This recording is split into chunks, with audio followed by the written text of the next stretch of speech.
is a poorly engineered dam. It collapsed completely after only 6 months of use. Not far away, reporters were still reporting on the wind and calendar and clear skies today. How could there be a major flood?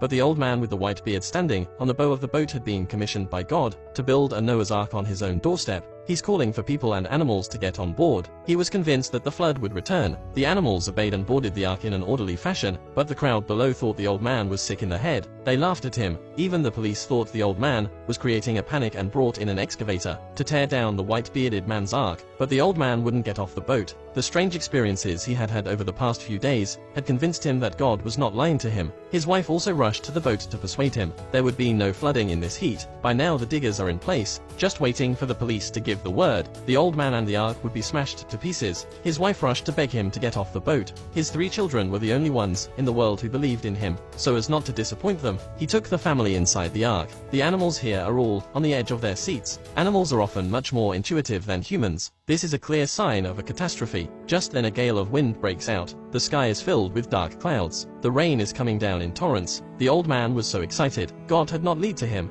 Immediately he shouted to the crowd to get into the boats. The flood is coming. Everyone's attitude was just wavering. Could the flood really be coming? But it was as if God was playing a joke on him. In a few seconds the rain stopped. Some people started laughing at the old man again. They called him a madman. The old man was having doubts about his life. And that's when the policeman spotted a fierce flood approaching not far away. He shouted for the crowd to get into the ark. The crowd panicked. They started running for the ark as fast as they could. The men who had just laughed at the old man were the most vicious, and now they were the fastest. In an instant, the flood was overwhelming. Cars were swept away everywhere they went. Houses were instantly swept away. Soon they were in front of the ark. Fortunately, everyone had already boarded the ark, but the wooden ark looked very small in the face of the flood. The old man shouted to the crowd, "Hold on to your seats.